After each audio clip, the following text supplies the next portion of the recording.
As a Sonic the Hedgehog fan, I've managed to find the good in just about every one of these games, but screw that, here's the worst thing about every mainline Sonic game.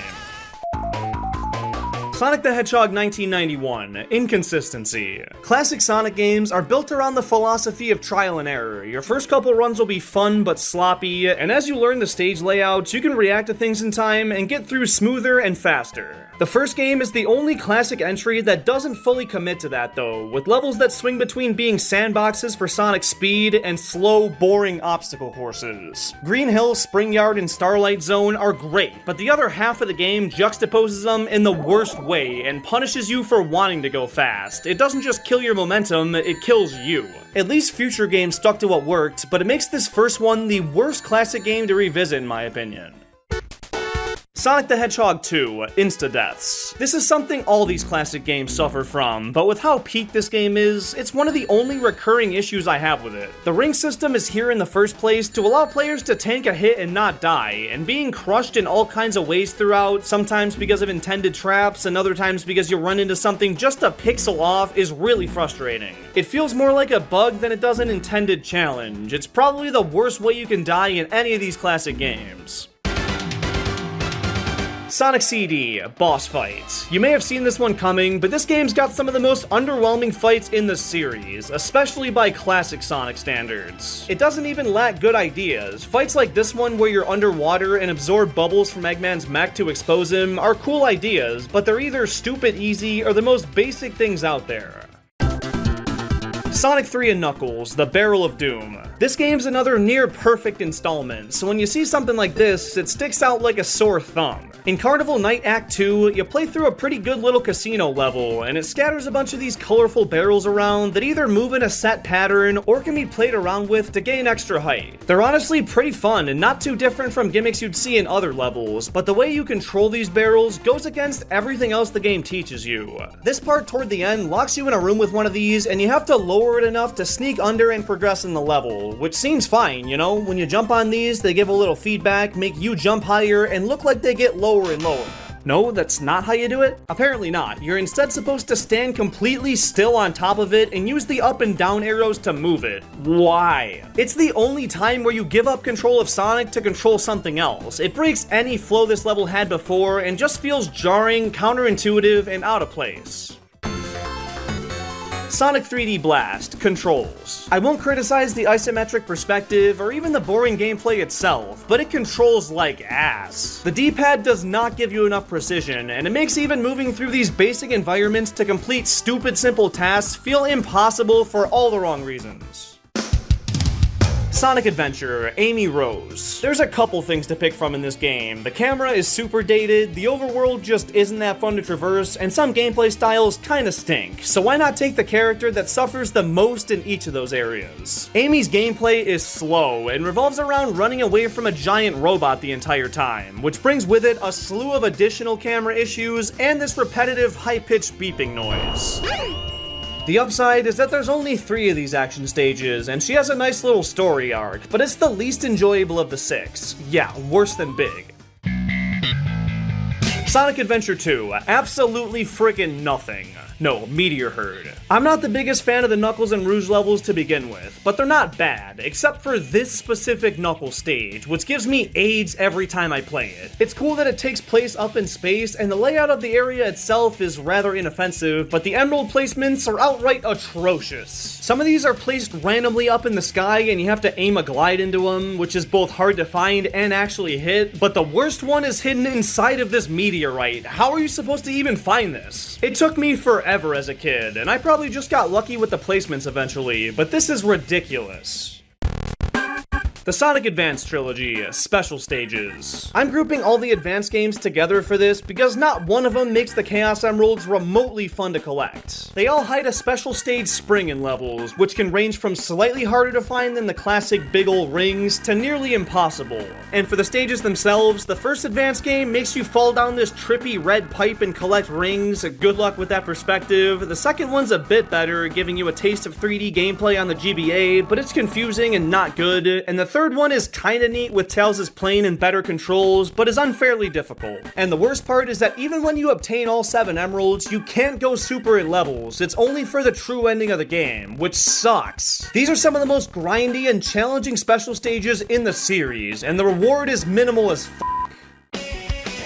Sonic Heroes Enemy Waves. This game started a bad trend in the series of halting your progress in a stage and making you wipe out a group of bad guys, but to add insult to injury, they also give those larger foes these huge health bars. It's great when a boss has one, but fill a room with robots that each take a colorful mashup of buttons to kill, and it drains all the fun from it. If combat abilities were more diverse, it'd be a bit better, still not Sonic, but enjoyable in some way like it is in the Werehog levels in Sonic Unleashed, but here it just needlessly drags out levels that are already ridiculously long.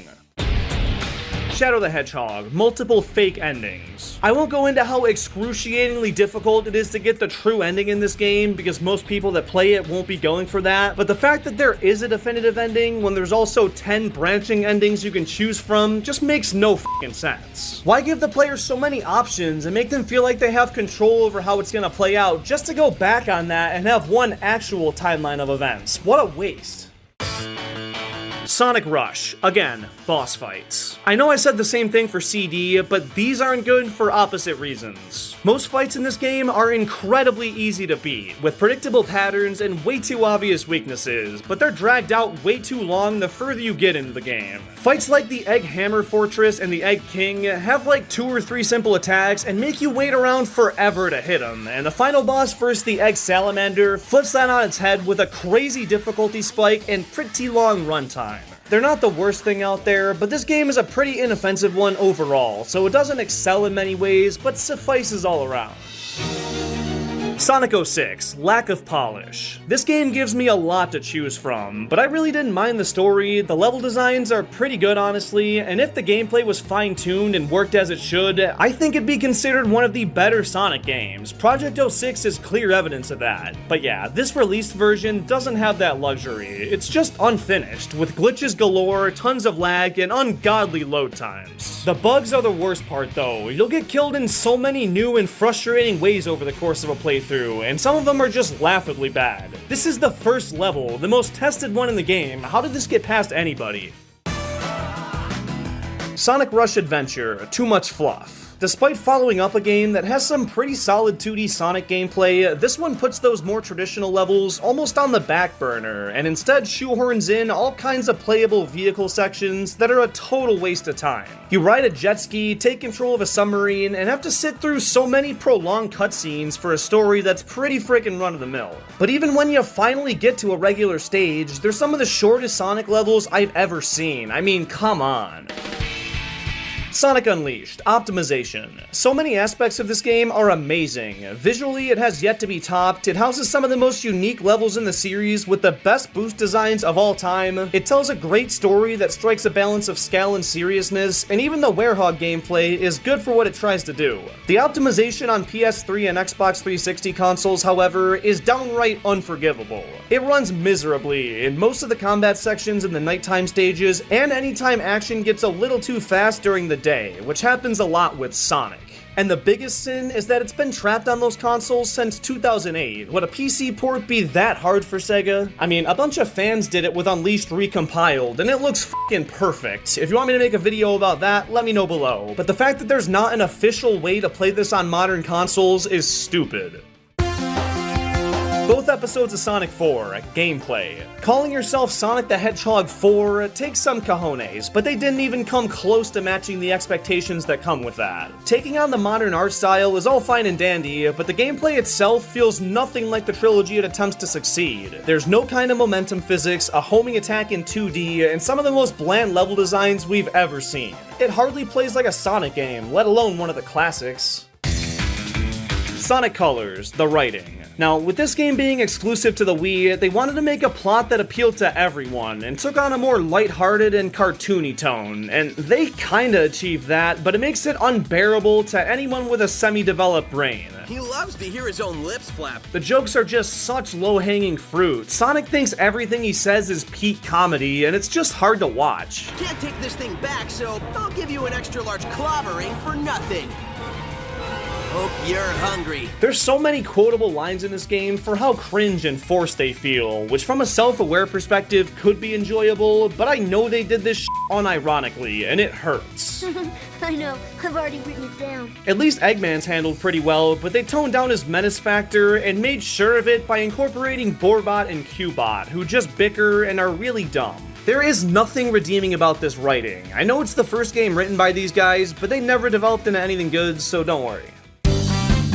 Sonic Generations, a waste of characters. I find the writing to be just a hair more tolerable than Colors, but the plot tying together just about every Sonic character brings so much potential, and they underdelivered by a landslide. All these guys get sucked into white space, freed after completing a level, and just chill in the void afterwards, and the only story significance they have is attending Sonic's birthday party and cheering him on in the ending. Whoop-de-friggin-doo.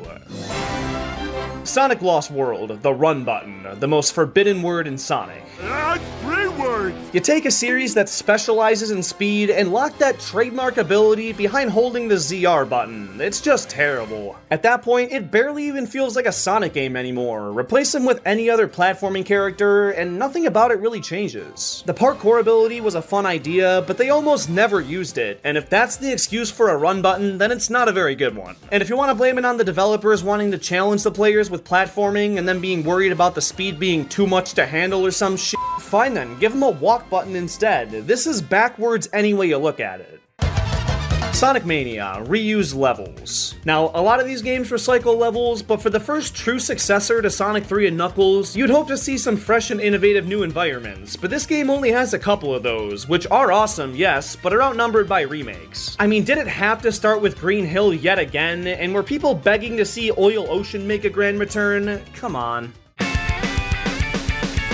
Sonic Forces, where do I begin? I made an entire video highlighting 100 things I hate about this game, so watch that if you haven't, but the absolute worst thing has got to be Classic Sonic. The modern levels are the worst selection of boost stages of all time, but there's no denying that Classic Sonic feels worse to play as and has more uninspired stages. It takes the Generations gameplay and waters it down even more. It feels nothing like the classic games, with clunky controls, no fun physics to play with, and it feels like he has sandbags in his shoes. Bro is heavy. The levels are generic 2D platforming stages with bland-ass theming and not an ounce of creativity, and he's also just a terrible part of the story. Why is he even here? Sonic Frontiers, the Starfall Islands. To preface, I think the open zone gameplay is done pretty well here. There's quite a few Sonic set pieces available basically at all times to make getting around the world pretty quick and engaging. It could have a bit more to do or maybe just be a little more condensed, but the big issue I have lies with how the worlds themselves look. I don't think it's a bad choice to make it look more realistic, but it does not feel like a Sonic world. It feels like it wants to be another standard open world game visually, when this series usually has so much more identity. I want loop-de-loops built into the environment, not just these little rails. I want snowy mountaintops to snowboard down, city streets to demolish, and casinos to bounce around in. When they return to this style of game, which I have a feeling's coming next year, focus on making the world feel like Sonic. Sonic Superstars, co-op. No Sonic game before this has really tried single-screen co-op, and I can definitely see why. With how fast the game moves and how much BS can be crammed into these levels, it makes two people maintaining an equal pace basically imaginary. Now you can spawn back in right on top of the other player, which is better than Mario's bubble mechanic, but it doesn't erase the fact that these levels just aren't built to have two people play them at once, and it takes the experience from an enjoyable one to a hard-to-follow nightmare. Shadow Generations, Doom Morph. The Doom abilities were a great addition to gameplay, and the only one that didn't control quite as I would have liked was the Doom Morph. It's not terrible, but it's a little clunky, they don't do a good job teaching you how to use it, and the fact that it speeds up in bursts can make it hard to control and keep your momentum in a stage. This game is one of the most flawless in the series though, so it's definitely a nitpick. As you get more used to it, it's okay. But with all that negativity out of the way, cleanse your palate by checking out my video about the best aspect of every Sonic game, or you can keep on hating and watch my Sonic Forces propaganda. Either way, I'm cool with it. Thanks so much for watching, I'll see you later.